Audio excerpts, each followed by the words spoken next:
bienvenido. Bueno, ok, seguimos. Estamos en el libro de Hechos, en el primer capítulo, tratando de avanzar en este libro con muchos acontecimientos importantes en la fundación de la iglesia. Y siempre hablamos de Hechos como la parte de la fundación de la iglesia. Recuerde que Jesús ya había caminado con sus discípulos 40 días después de la resurrección. Tenemos unos 11 o 12 diferentes manifestaciones descritas en los evangelios. Y ahora en el libro de Hechos comienza con el último. En este caso, vemos que Jesús está diciéndoles sus últimos instrucciones, que uno es que recuerde que él había dicho a los discípulos que tenían que regresar a Galilea. Entonces él tenía que darle una como contramanda de quedar en Jerusalén por lo menos por un tiempo. Y en este caso vemos que Jesús está diciéndoles que quedara en Jerusalén hasta que viene la promesa del Padre. Una de las cosas que es diferente en el Nuevo Testamento que el Antiguo Testamento es la operación del Espíritu Santo. En el Antiguo Testamento, como Jesús había dicho en Juan, capítulo 14, versículo 17, que el Espíritu Santo está con vosotros, pero estará en vosotros en poco tiempo, porque viene el dicho que había mencionado en el principio de los evangelios, de que versículo 5, porque Juan ciertamente bautizó con agua, mas vosotros seréis bautizados con el Espíritu Santo dentro de no muchos días.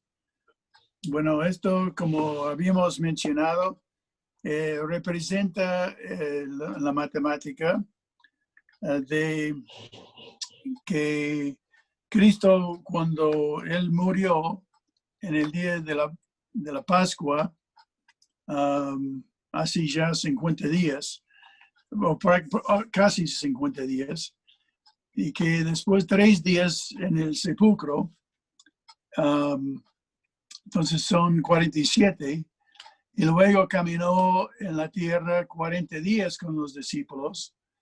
Entonces ya quedamos en 43, o queda entonces 7 días cuando está manifestando. O sea, ya es una semana antes de la fiesta de judío de Pentecostés. En esta fiesta están muchas cosas celebrando, como la ofrenda para las primicias, la primera cosecha. Justo el simbolismo es tremendo. Cada día simboliza el significado de la venida del Espíritu Santo, el fruto que va a producir. Pero lo que vemos acá es que él está diciéndoles de que no muchos días significa aproximadamente 7 días que tendría que esperar. Él no dijo 7 días, no dijo que iba a ocurrir en el día de Pentecostés, pero él siempre da suficiente información para que las personas puedan obedecer y cumplir con lo que él quiere. Vemos de que ellos tendrían que esperar 7 días, sin decir el número específico.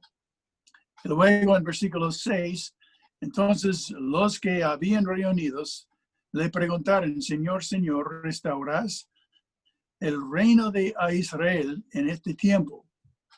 Siguen con ese interés de la restauración de Israel y de que ellos iban a ser parte de esta restauración. O sea que cuando el Mesías viene, él está por establecer su reino sobre la tierra.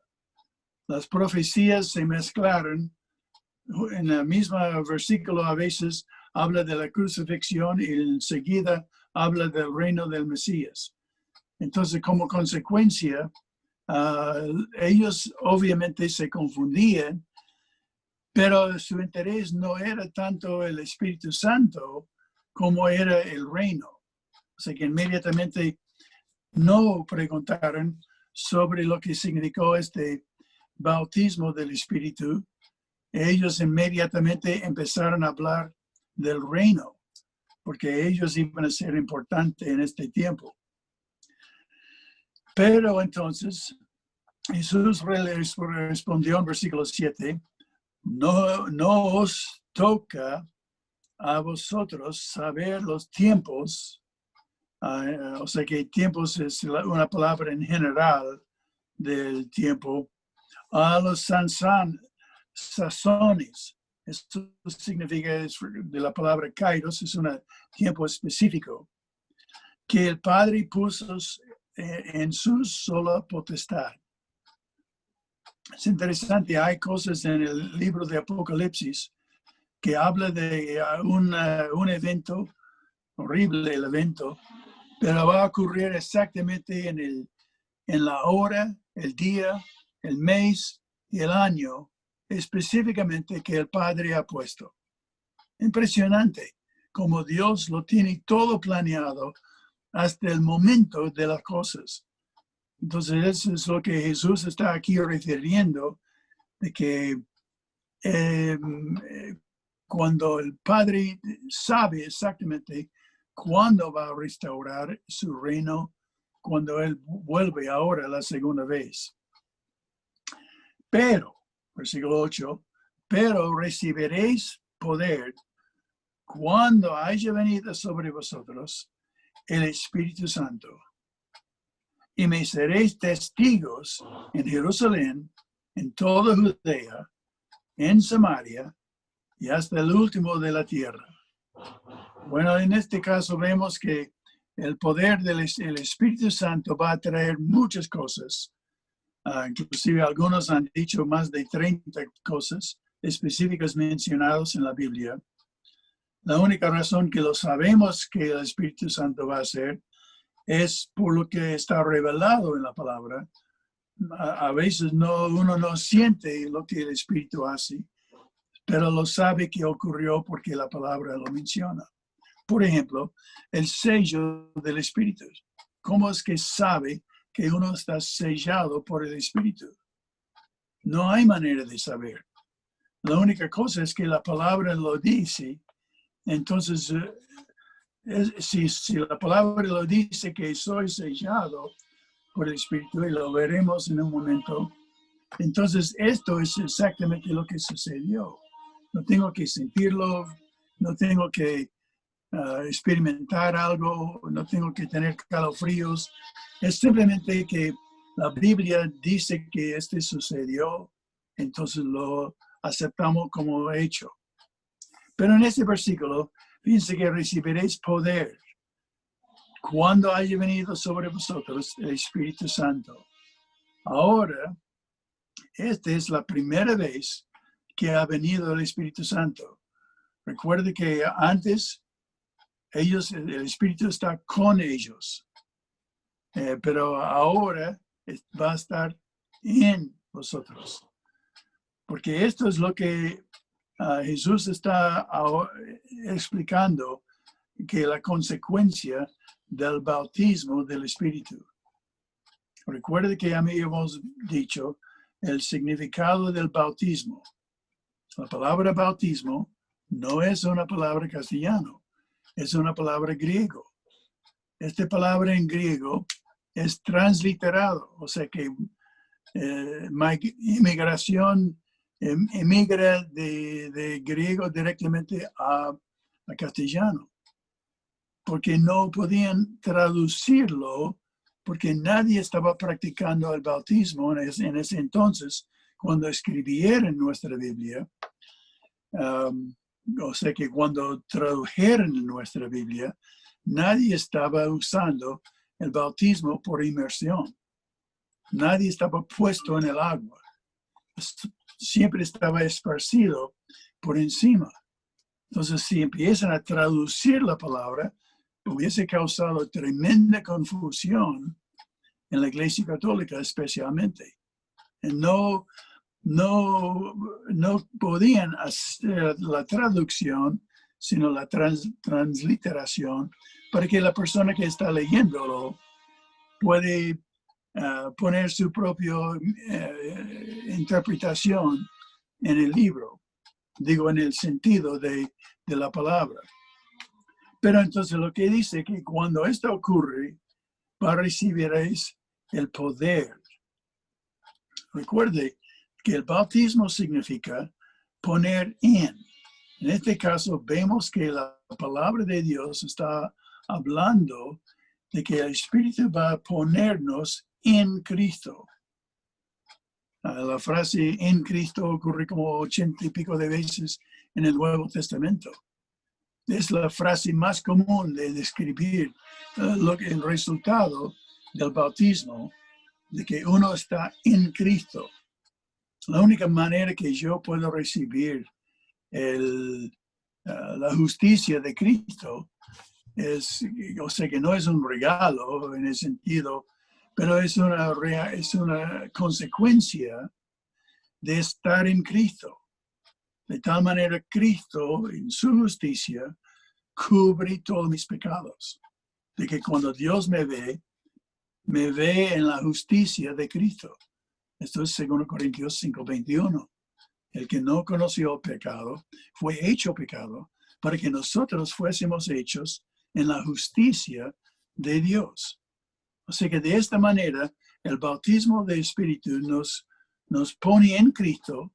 Estamos ya así escondidos en Cristo, de tal manera que Dios ve a nosotros como Él ve a su propio Hijo. Precioso. Pero es la consecuencia del bautismo del Espíritu. Es una nueva reacción, una nueva relación que tenemos con Cristo. Y esto es lo que marca la diferencia entre Israel y la iglesia. También vemos en Efesios capítulo 1, versículo 14, capítulo 2, versículo 14, donde Jesús está mostrando a Pablo de que la iglesia es algo diferente.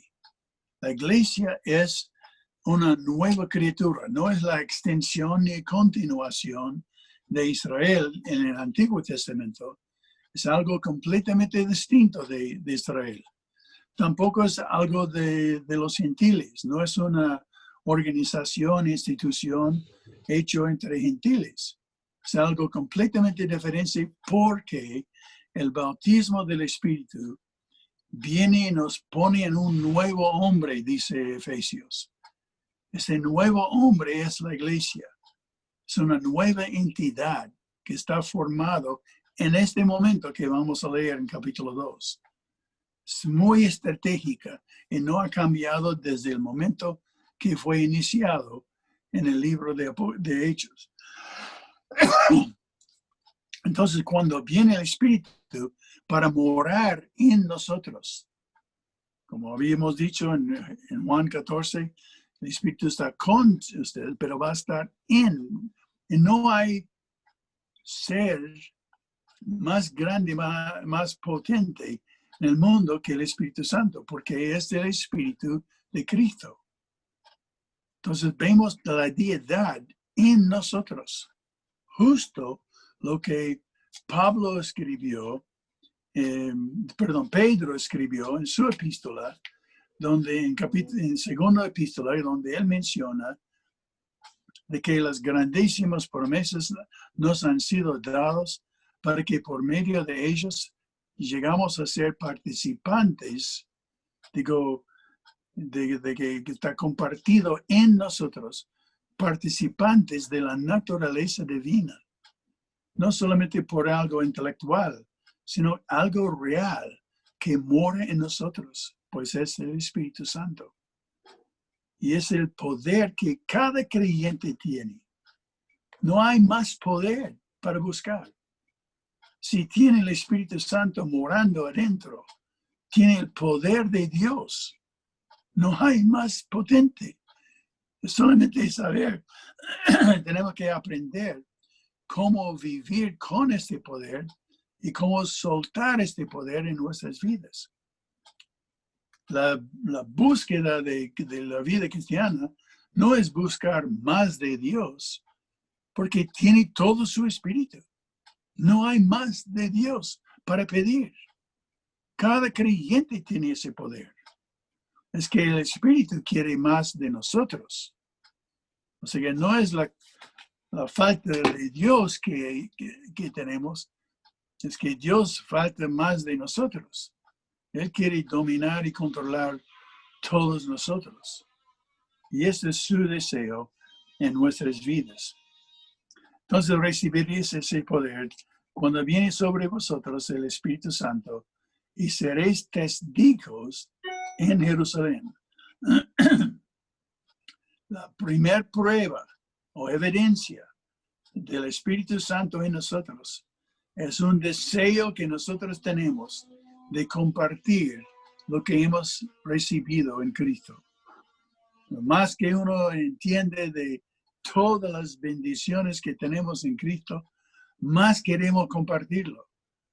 ¿Quién quiere guardar las tremendas bendiciones? Y Dios quiere que nosotros compartimos todo y el Espíritu nos motive.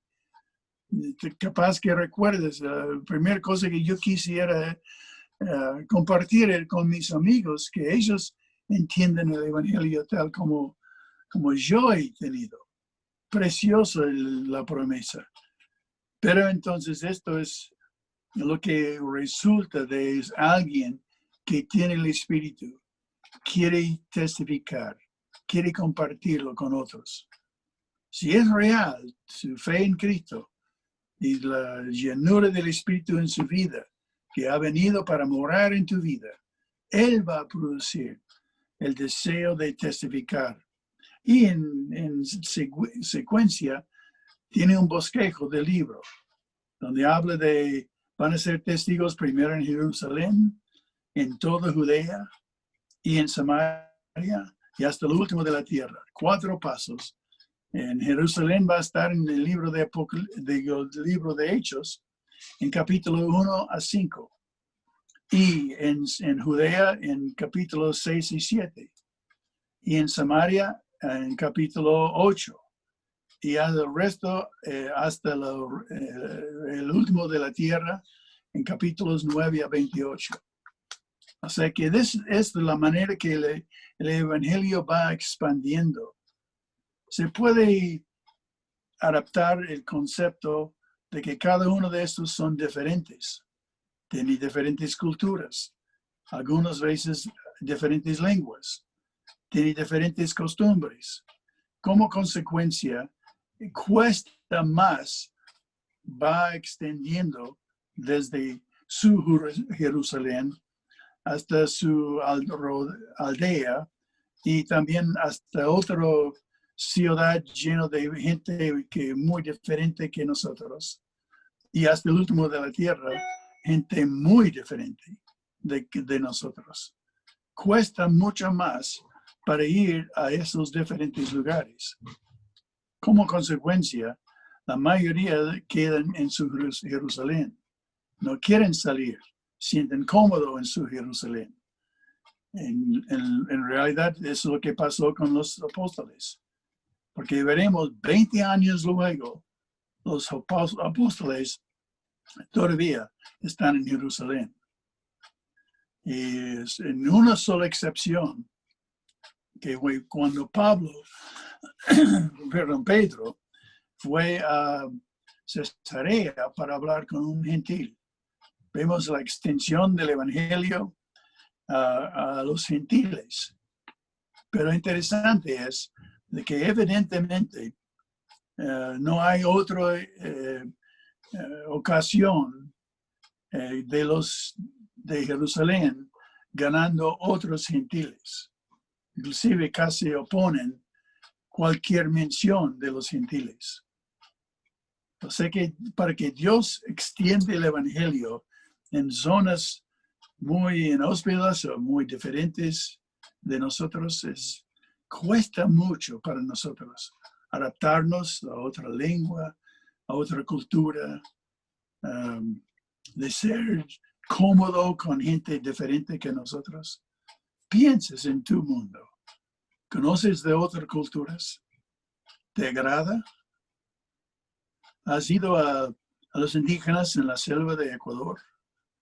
¿Cómo te sientes entre ellos? Ahora, si tú vas ahora con ellos, son muy, muy graciosos, muy hospedador ahora. Antes te matara, tú sabes la historia de los guadanis. Pero la idea es de que quién va a ir a estos grupos, no por comodidad. Van a ir a los grupos inalcanzables con el evangelio, porque Dios ha puesto en su corazón el plan que Él tiene para que toda nación, todo pueblo, toda lengua tenga el conocimiento de lo que Él hizo en la cruz del Calvario. Y alguien tiene que llevarlo. Y es nuestro trabajo en la vida, cada uno de nosotros, de ver cómo llevar el evangelio a los extremos de la tierra, donde hasta hoy no ha llegado el conocimiento de Cristo. ¿Ves esa tremenda tarea? Ahora no puedes imaginar lo que estaba pasando en este monte fuera de Jerusalén. Cuando Jesús estaba hablando de esto, no estaba hablando del reino. No hay gloria para ellos en esto. La gente que él está hablando en Samaria y hasta el último de la tierra. No, esa gente que no nos gusta, no. Esa gente que no nos conviene ir allá. Todo el mundo va a criticarnos si vayamos allá. Nadie va a pensar que somos héroes, somos gente de respeto por ir a estos lugares. Más bien, van a echarnos del sinagoga, del templo. Oh, un tremendo riesgo que estos judíos estaban por enfrentar. Pero Jesús dijo muy simple, vaya a estos lugares. En el libro de Hechos vamos a ver este tremendo prejuicio que tienen los judíos y cómo Dios, qué uso para ganarlos, para conquistar estos prejuicios entre los primeros cristianos. Honestamente, cuando muchos quieren volver al tiempo de los primeros cristianos, es obviamente a mí que ellos no han leído el libro de Hechos. Ellos son como los judíos. No estaban pensando en el significado del bautismo del Espíritu. Ellos estaban pensando en el reino. Ellos quieren la gloria. Y muchos hoy en día no están pensando en el significado aquí de la Gran Comisión. Están pensando en una experiencia, algo que les conviene, que les hace sentir bien, pero no en el sentido de que Dios quiere para nosotros. Pero veremos cómo vamos. En versículo 9 dice, habiendo dicho estas cosas, viéndolo ellos, fue alzado y le recibió una nube que le ocultó de sus ojos. Puedes imaginar esto, no es un mago, es una ascensión de que Cristo subió directamente al cielo pasando por las nubes. Y estando ellos con los ojos puestos en el cielo, que no estaría esperando que Él va a volver en un momento, y que entre tanto que Él se iba, he aquí se pusieron junto a ellos dos varones con vestiduras blancas, pues ángeles, los cuales también les dijeron, varones galileos, ¿por qué estáis mirando al cielo? Ya no es tiempo de seguir mirando y soñando y sintiendo falta. Este mismo Jesús que ha sido tomado de vosotros al cielo, así vendrá como le habéis visto ir al cielo. Exactamente prometiendo que Cristo va a volver en la misma forma, o sea, por las nubes. Ahora, cuando hablamos de la segunda venida de Cristo, sabemos que hay dos aspectos, dos partes de su segunda venida. Parte es, según lo que vemos en Tesalonicenses capítulo 1, que Cristo va a venir a las nubes y llamar a todos los creyentes para levantar del sepulcro y transformarse de su cuerpo vivo en una forma resucitada. Impresionante. La gran esperanza de los creyentes en Tito capítulo 1 es de que vamos a vivir hasta el momento de que Cristo vuelve para lo que se llama el rapto, de que vamos a estar raptados, sacados de la tierra, transformados en nuestra forma o resucitado directamente para estar con Él, encontrándoles en las nubes, en este sentido. Pero hay una segunda parte que veremos en el libro de Apocalipsis que ocurren 7 años luego, después de la gran tribulación, de que cuando Él vuelve va a pasar por las nubes con un ejército atrás de Él, nosotros, los santos, los creyentes, vamos a estar con Él. Y Él montado sobre un caballo blanco, en Apocalipsis 19, va a venir a la tierra para tomar la tierra del anticristo y comenzar su reino en la tierra. O sea que el segunda venida tiene dos partes. Uno es el rapto y el otro es la segunda venida a la tierra para establecer su reino. Eso es lo que estamos esperando. Y nuestra parte en este reino es de que si hemos sufrido con Él en esa tierra, hemos sido fieles en lo poco que hemos tenido para hacer para Él, que ha prometido a nosotros que vamos a reinar con Él. El reino no es para todos en su reino, es un parte del galardón de la fidelidad del creyente hoy en día. Pero qué privilegio que tendremos. Y esta es la esperanza del creyente, esperando el día cuando tenemos Cristo aquí en la tierra y podemos reinar con Él. Bueno, enseguida sigue hablando desde versículo 12. Entonces volvieron a Jerusalén desde el monte que se llama el Olivar, el cual está cerca de Jerusalén, camino de un día de reposo. Otra vez te das cuenta del contexto de la cultura judaica, de que exactamente es, ¿por qué hace esa expresión? Porque eso significa que en el día de reposo, el sábado, los judíos pueden caminar una cierta distancia, porque no pueden trabajar el día de sábado.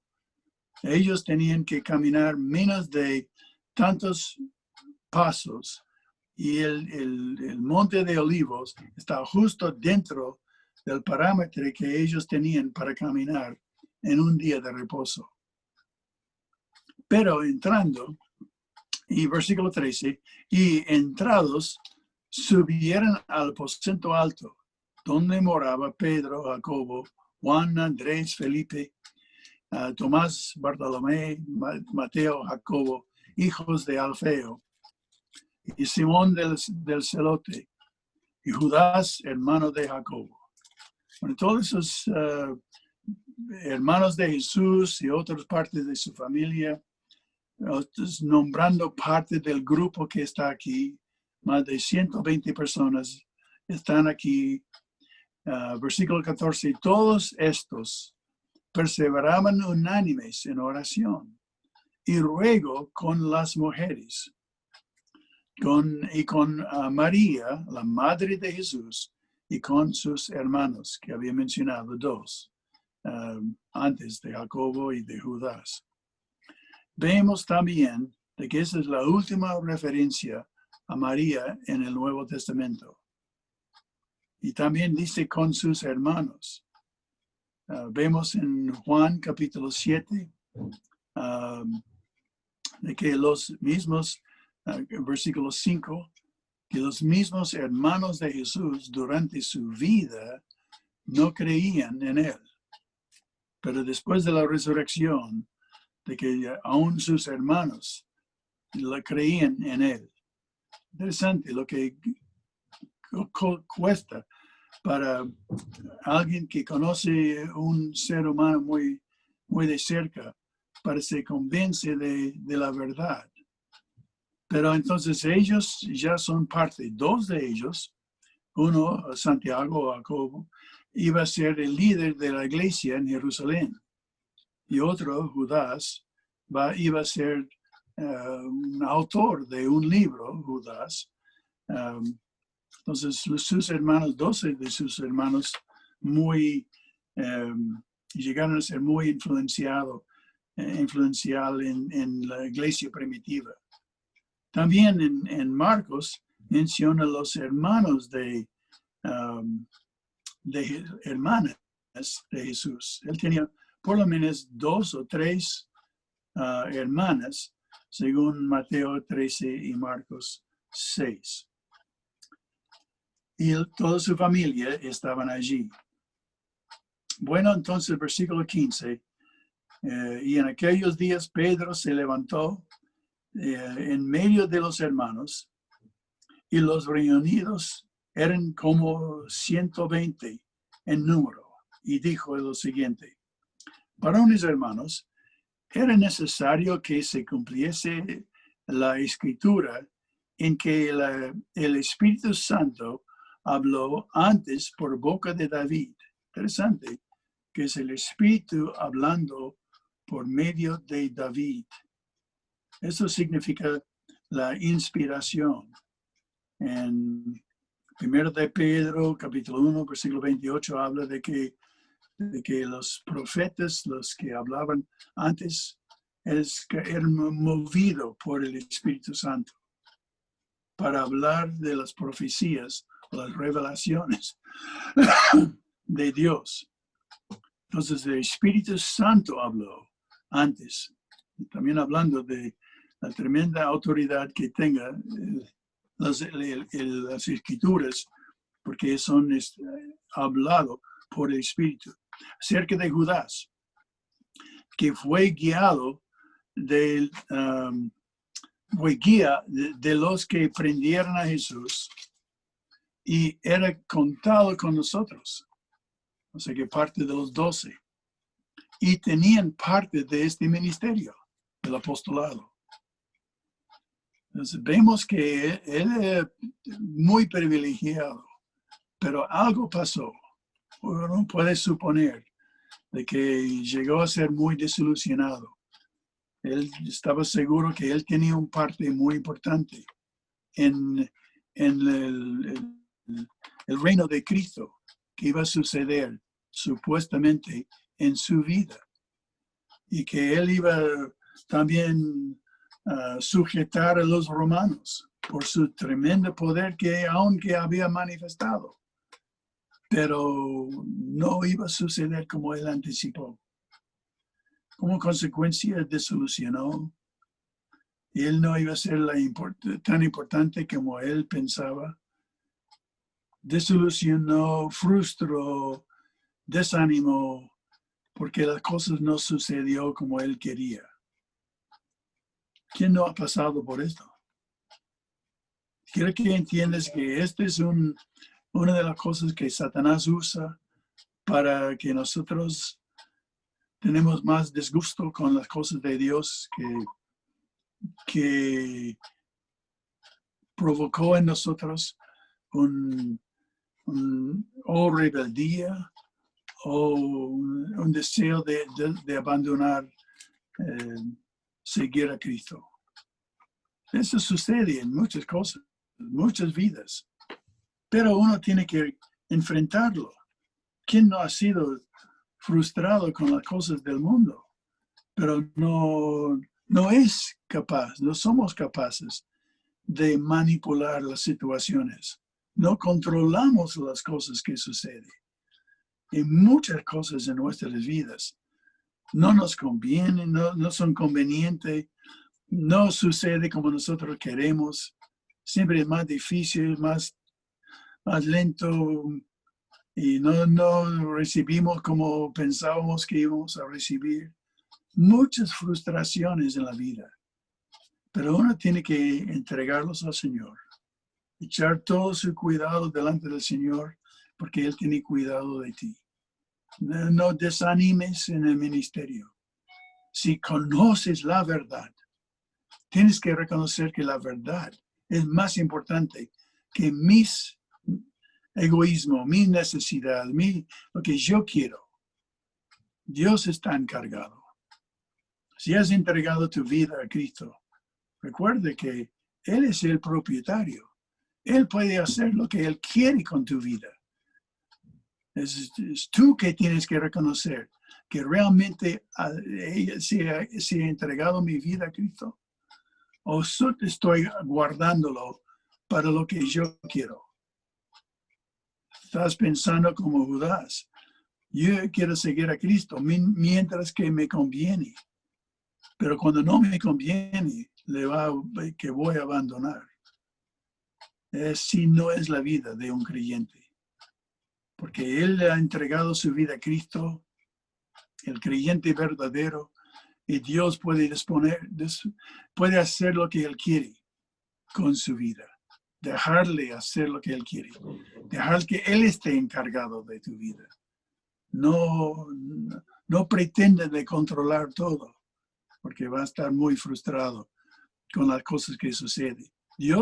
Jesús tiende de probar tu fe. Como estaba probando a Judas, pero él falló. Versículo 18. Pues, con el salario de su iniquidad, lo que los sumos sacerdotes le habían dado, adquirió un campo. Interesante, ¿eh? Y cayendo de cabeza, se reventó en la mitad y todas sus entrañas se derramaron. Horrible la muerte de Judas. Justo, por toda la eternidad, esta va a estar la historia de Judas. Que no sea tu historia.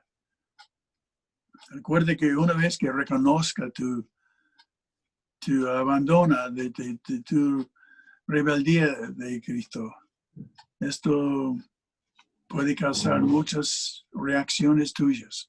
No vayas ya, ni piensa en esto. Si Cristo quiere que tú sufres. Si Cristo quiere que tú tengas una bendición, celébrelo. Pero si tu vida todavía pertenece a ti, vas a tener muchas frustraciones. Entréguelo completo a Cristo. Que Él haga lo que Él quiere con tu vida. No termina como Judas. Y fue notorio a todos los, en versículo 19, los habitantes de Jerusalén, porque sabían lo que había pasado. De tal manera que aquel campo se llamaba en su propia lengua Al-Seldema, y que quiere decir campo de sangre, porque está escrito en el libro de los Salmos: se ha hecho desierta su habitación y no haya quien more en ella. Toma otro su oficio, también dice el texto. Entonces vemos que Pedro, cuando él empieza a hablar de esas cosas y empieza a citar versículos, justamente cumpliendo la profecía de que uno de los suyos, como Jesús mismo había dicho, de que uno de los suyos iban a ser un traidor. Pero entonces, otro para tomar su oficio.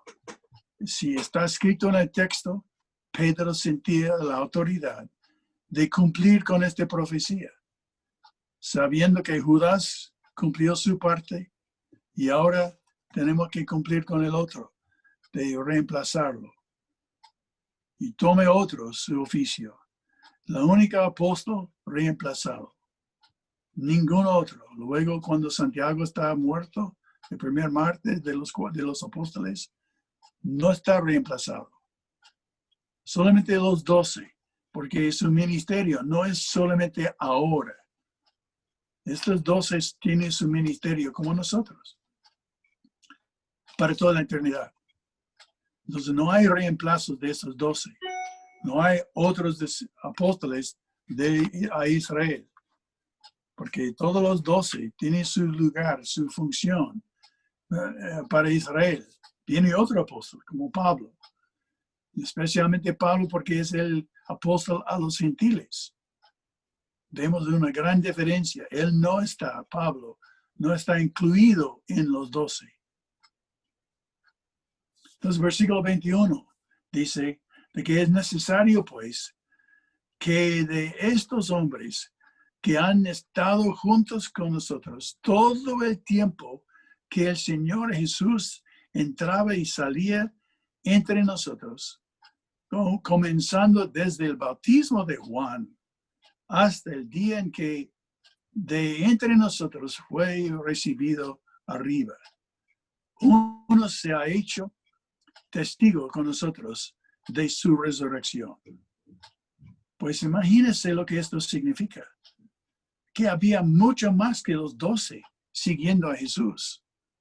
No sabemos cuántos, pero muchos de ellos estaban siguiéndole. Como consecuencia, ellos tenían que ser más que 2, porque seleccionaron 2 de este grupo. Suponete que había 5, suponete que había 10. No sabemos cuántos había.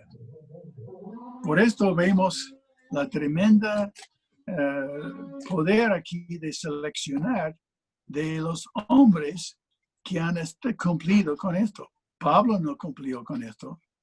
Entonces, por eso es el ministerio a Israel, que ellos tienen que elegir el reemplazo. Vemos que señalaron a 2, entre más. No está escrito en ninguno de los evangelios de este grupo. Llamando a Barsabás, que tenían por sobrenombre Justo, y a Matías. Y orando dijeron: tú, Señor, que conoces los corazones de todos, muestra cuál de estos, que de estos 2 has escogido. Esos son los mejores de los que han seguido a Cristo, pero tú tienes que escoger el mejor de ellos, conociendo sus corazones.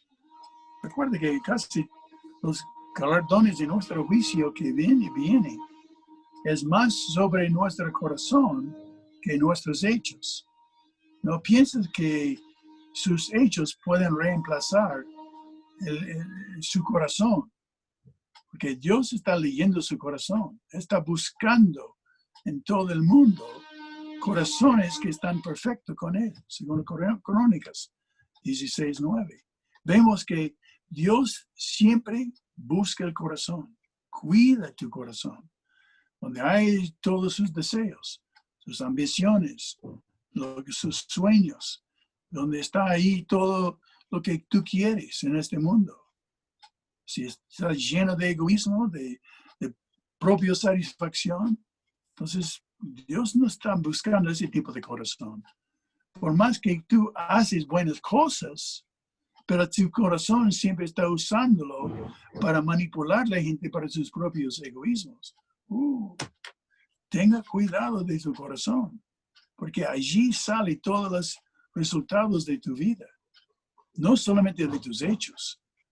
Pueden hacer muchas cosas buenas, pero con corazón lleno de egoísmo, porque quiere usar tus buenas obras para manipular a la gente para tu propio bien.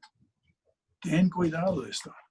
Es el corazón para Dios, para sus fines, para su pueblo, que uno tiene que cuidar. Entonces, para que tome la parte de este ministerio y apostolado, de que cayó Judas por transgresión para irse a su propio lugar. Ajá. Y les echaron suertes, según la costumbre de los judíos. Es la última vez que ocurre. Y la suerte cayó sobre Matías y fue contado con los 11 apóstoles. Ahora, ¿por qué echaron suerte? Era la forma en el Antiguo Testamento de discernir la voluntad de Dios. Recuerde que todavía el Espíritu está con ellos, pero no estaba en ellos. La diferencia significa de que el Espíritu, una vez que está morando en nosotros, Él va a mostrarnos con nuestra intuición, nuestra mente, vamos a tener un sentido desde adentro de su voluntad, especialmente si estamos llenos de la palabra de Dios que permanece en nosotros. Pero en este caso, Él fue elegido, uno de los apóstoles, a los judíos. Entonces los 12 tenían un tremendo fundamento en nuestra fe entre los gentiles. Bueno, vamos a parar aquí y ver si hay preguntas sobre el primer capítulo. Y un descanso como quieres.